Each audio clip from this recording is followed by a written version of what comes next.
আমরা দাঁড়িয়ে আছি বারাসাত উত্তর চব্বিশ পরগনার বহেরা গ্রামেতে। হাজি নুরুল ইসলাম, বসিরহাটের সাংসদ হাজি নুরুল ইসলাম মারা গেছেন। তানার বাড়ির ঠিক আমরা সামনের দিকটা দাঁড়িয়েছি, দেখতে পাচ্ছেন পিছনে তানার বাড়িতে গ্রামবাসী বিন্দুরা অনেকেই হাজির হয়েছেন এবং অনেক টিএমসি নেতা, আইএসএফের নেতা তারা আসছেন, এসে তারা দেখে বাড়িতে ফিরছেন এবং আমরা আজকের বিস্তারিত জানাবো তানার কখন মাটিয়ে। আমাদের ক্যামেরার মুখোমুখি হয়ে বিশিষ্ট অতিথি আব্দুল মাতিন সাহেব এবং হাজি নুরুল ইসলামের বড় ছেলে তানারা কি বললেন, জানাজা কখন হবে, কোথায় হবে, আসুন বিস্তারিত গেলেন। তানার জানাজা কখন হবে যদি বিস্তারিত একটু বলতেন। আজকে বেলা 1টা নাগাদ তিনি ইন্তেকাল করেছেন। তার পরিবারের পক্ষ থেকে আগামীকাল বেলা 1:30টায় জানাজার নামাজ পড়াবার সিদ্ধান্ত নেওয়া হয়েছে। ভাই সাহেবের সুযোগ্য বড় সন্তান, তিনি আমার পাশে আছেন, সেটা আনোয়ার। এবং আগামীকাল বেলা 1:30টায় জোহর নামাজ বাদ জানাজা নামাজ অনুষ্ঠিত হবে।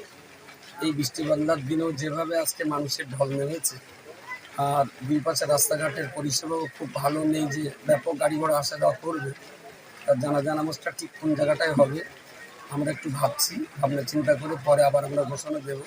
আপাতত আমাদের সিদ্ধান্ত ঈদগার ময়দানেই জানাজা হওয়ার সিদ্ধান্ত রয়েছে।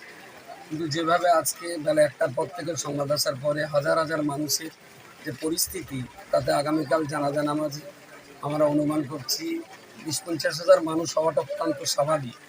এবং তিনি যেহেতু অনেকগুলো পরিচয় বহন করছেন, রাজনৈতিক পরিচিতি তার একটা আছে, আবার ইসলাম ধর্মের মুসলিমদের কাছে অনেকের কাছে ধর্মগুরু হওয়ার একটা পরিচয় তার আছে। এবং তার চাইতে বড় পরিচয় হলো তিনি ব্যক্তিগতভাবে মানুষের সঙ্গে অত্যন্ত হেসে খেলে কথা বলতেন, মানুষকে যত অপরিচিতই হোক খুব আপন মনে করে কাছে টেনে নিতেন। হিন্দু, মুসলমান, শিখ, ইসাই সব ধর্মের মানুষকে তিনি যেভাবে কোলে টেনে নিতেন, মানুষের সেই আবেগ, মানুষের সেই ভালোবাসার একটা জবাব মানুষ কালকে দেবে। শেষবারের মতো তাকে একটু দেখতেও মানুষ আসবে। এখন আমরা চেষ্টা করছি একটা সুন্দর পরিবেশ দেওয়ার, পরিবারের পক্ষ থেকে, বয়রা গ্রামবাসীর পক্ষ থেকে, যাতে সমস্ত মানুষ এক নজরে তাকে অন্তত শেষবারের মতো দেখতেও পারেন এবং তার শেষ শ্রদ্ধা জানিয়ে জানাজা নামাজটা অংশ নিতে পারেন, সেই চেষ্টা আমরা করছি। তবে আবারও বলছি, আগামীকাল জোহর নামাজ বাদ ঠিক 1:30টার সময় বয়রা গ্রামীকার জানাজা নামাজ অনুষ্ঠিত হবে।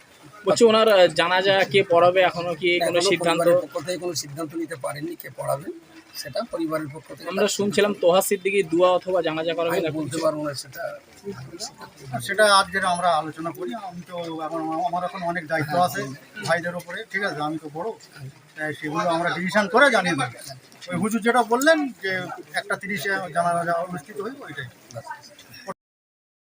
তারা সব আমাদের পাশে আছে, তারা আমাদেরকে খবর নিয়েছেন, আসছেন যাচ্ছেন, ঠিক আছে, ঠিক আছে, থ্যাংক ইউ।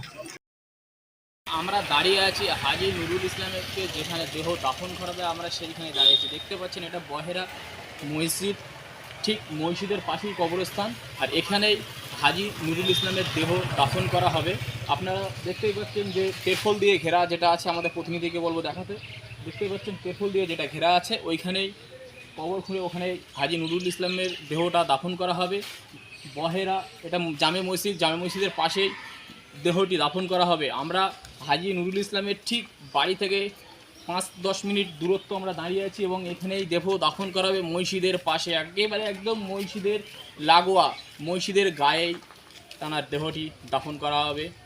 আপনারা দেখছেন কেটিভি বাংলা, আমি মোহাম্মদ মাহবুব রহমান। আমাদের ভিডিও যদি আপনাদেরকে ভালো লেগে থাকে, ভিডিওতে একটি লাইক করবেন এবং পাশে থাকার জন্য চ্যানেলটিতে সাবস্ক্রাইব করবেন এবং বন্ধুদের মাঝে লিঙ্কটি শেয়ার করবেন।